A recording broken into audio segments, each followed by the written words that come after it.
Hello, fifth class, Science, Chapter 5, Exercise. I am translating the questions to you. The first question is give reasons. A part is soil conservation is necessary. Why? Soil conservation क्यों ज़रूरी है? मिट्टी का संरक्षण क्यों ज़रूरी है? Answer is top most layer of soil is fertile. मिट्टी का जो सबसे ऊपरी भाग होता है वो बहुत ही, जो टॉप लेयर होती है वो बहुत ही उपजाऊ होती है. It means soil is foundation of life. मिट्टी जीवन की नींव है. We can grow no crops trees in soil. अगर हम मिट्टी नहीं होगी हमारे पास तो हम उसके बगैर कोई फसलें या कोई पेड़ पौधे आदि हम नहीं उगा सकते. और जब मिट्टी इरोडेड हो जाएगी, जिस मिट्टी का ऊपरी सतह है, टॉप लेयर का इरोजन हो जाएगा, उसका कटाव हो जाएगा, तो उस ज़मीन में, उस मिट्टी में हम कोई पौधा या फसल नहीं उगा सकते हैं. So conservation of soil is necessary. इसीलिए मिट्टी का कंजर्वेशन बहुत ज़रूरी है. Next part is terraces are along the hill slopes. जो पहाड़ियाँ होती हैं उन पर टेरेसेस क्यों बनाए जाते हैं? सीढ़ीनुमा खेत क्यों बनाए जाते हैं? Terraces check erosion specially on hill slopes. जो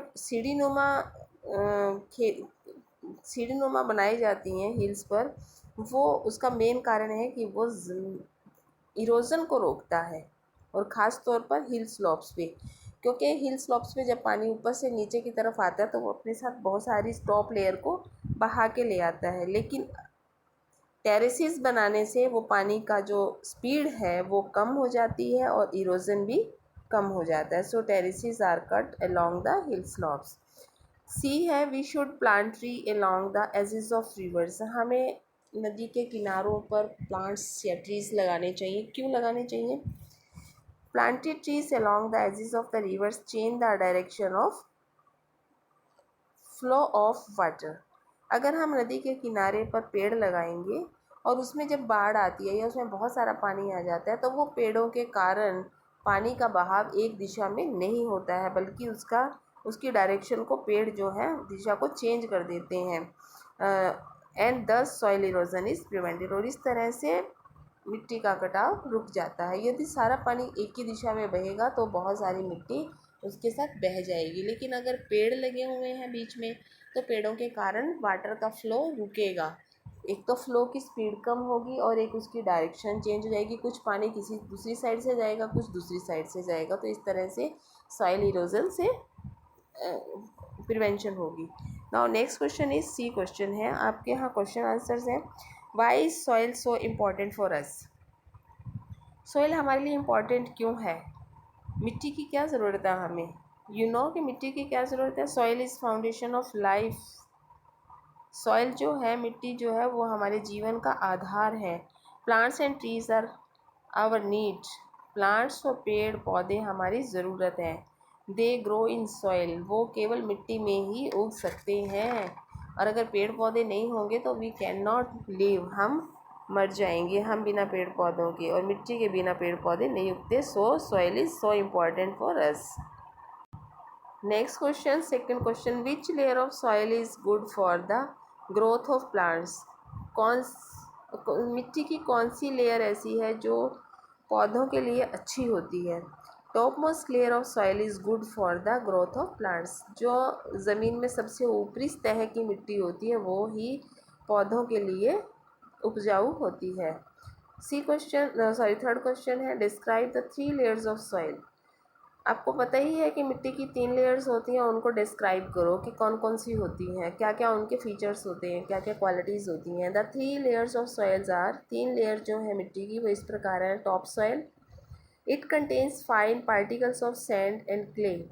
जो टॉप सॉइल होती है उसमें बहुत मिट्टी के बारीक कण होते हैं, और उसमें रेत के भी होते हैं और मिट्टी यानी चिकनी मिट्टी के भी और रेत दोनों के बारीक कण होते हैं.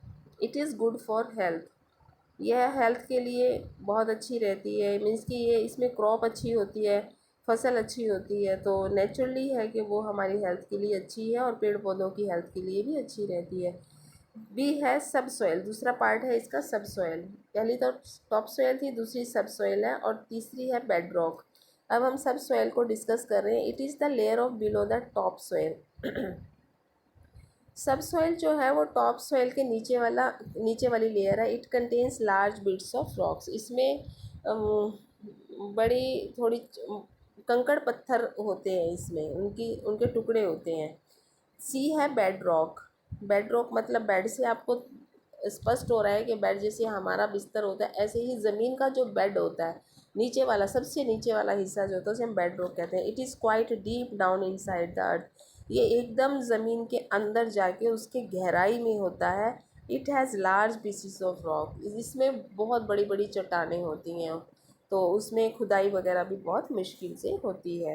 तो ये तो थी 3 लेयर्स जो मिट्टी की। Question number 4, differentiate between soil erosion and conservation. Soil erosion और कंजर्वेशन में डिफरेंस बताओ। सॉइल इरोजन क्या है? Number 1, loss of the top soil is known as soil erosion. जब हम मिट्टी की ऊपर की सतह वाली मिट्टी का कटाव हो जाता है, वो बह जाती है किसी के कारण से, चाहे वो विंड के कारण से जाए, हवा से जाए, या रिवर से जाए, या रेन वाटर से जाए, उसको हम इरोजन कहते हैं, सॉइल इरोजन। जबकि सॉइल कंजर्वेशन किसे कहते हैं? Preservation of top soil is known as soil conservation. मिट्टी की ऊपरी सतह की जो टॉप लेयर है उसको प्रिजर्व करके रखना, उसका संरक्षण करना, उसको बचा के रखना मिट्टी का कंजर्वेशन कहलाता है। सेकंड फीचर है crops can not grow in eroded soil. जो इरोडेड सॉइल है, जिस ज़मीन का जिस मिट्टी का कटाव हो चुका है, उसमें फसल नहीं उगती है।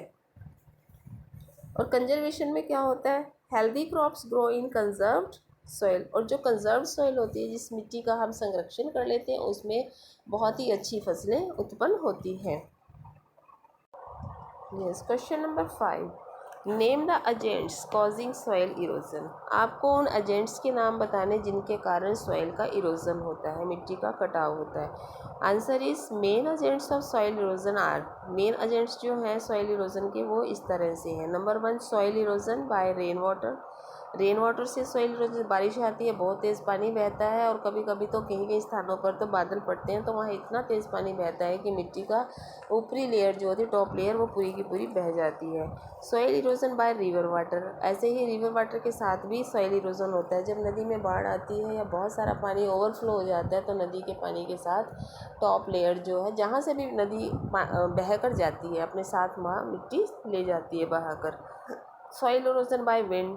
बहुत तेज़ हवाएं चलती हैं, जब तूफान आते हैं, आंधी आती है, तो वो भी अपने साथ में मिट्टी को उड़ा कर ले जाती है। Soil erosion bye deforestation. और सबसे इम्पॉर्टेंट जो आजकल का पार्ट है सॉइल इरोजन का, वो डिफॉरेस्टेशन है, यानी कि पेड़ों की कटाई करना। जब बहुत सारे पेड़ों की कटाई कर देते हैं, तो सॉइल इरोजन आराम से हो जाता है। फिर मिट्टी रुकती नहीं, क्योंकि पेड़ जो हैं वो मिट्टी को अपनी जड़ों में टाइटली पकड़ के रखते हैं, और जब पेड़ कट जाते हैं तो वो मिट्टी रुक नहीं पाती है, पानी या हवा के साथ बह जाती है।